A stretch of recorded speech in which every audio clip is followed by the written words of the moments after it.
So you have this very big deal with Gorbachev and Reagan coming together. They call it the Mediterranean crossing. I did a cartoon on it with both of them crossing their fingers on the crossing about whether they can put things together. And it wasn't long after Reagan had said, and they helped him out, tear down that wall. Please tear down that wall. No, tear down that wall. So that was a very high moment for Reagan. In the meantime, he came in and inherited no debt. I remember coming back to Dad. And I told this story about my going to this John Anderson table, coming back to that. I'm kind of running you around a little bit here. And the John Anderson guy was wanting a 50-cent tax on gasoline, so I got wandered off. I apologize for that. So the people said, well,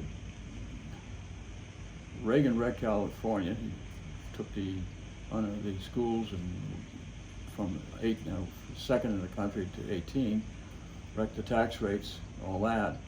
So what happened then? Oh, California was in a mess. So I proceeded to say, and with the tax on gasoline, you could really prop a lot of things up in this country and keep the money here instead of sending it to Saudi Arabia. And so the woman said, "Would you repeat what you said?" I just said it. Well, the guy on your left, he's got a camera on his shoulder. You'd like to say it to the TV guy. So I repeated it. And the next morning, I'm walking in downtown Peoria, Illinois, well, play in Peoria, and the guy comes up, "I thought you were a Republican." I said, "What are you talking about?" He said, "I saw you last night bashing Reagan. He's the greatest president we're ever going to have." I said, "Oh, really?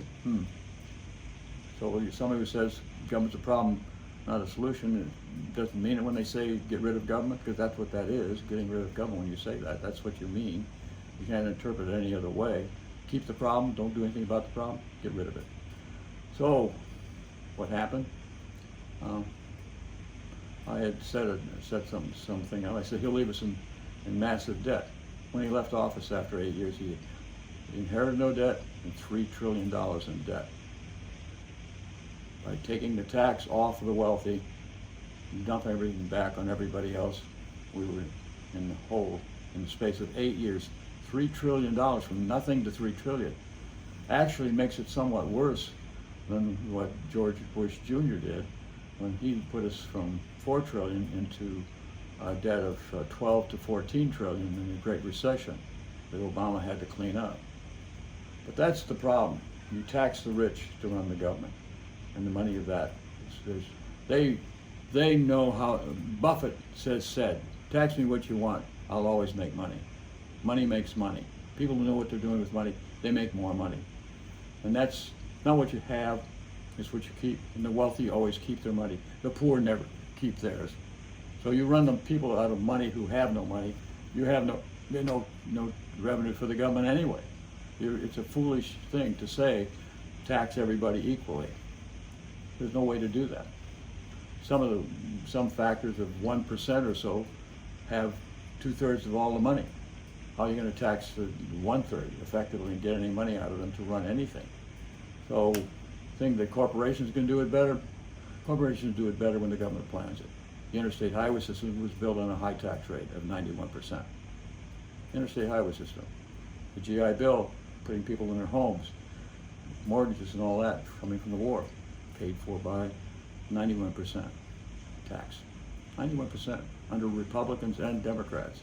So this whole idea that you can tax the poor and the middle the same as you can tax the rich is, counterfeit, fake, anything.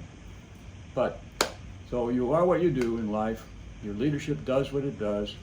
In 45 years, people tax the wealthy in this country flourished. The interstate highway system, the bridges, the rail, all the things that we consider modern, the electric grid, World War II, we fought 2 other wars with that high tax rate, and we could afford it. And when the time came for the last president to keep the wealth tax on, we had no debt when he left office. That was Jimmy Carter. Who's the better president, the one that leaves no debt or the one that leaves $3 trillion? Who's the better president? I thank you for that. Come again and subscribe.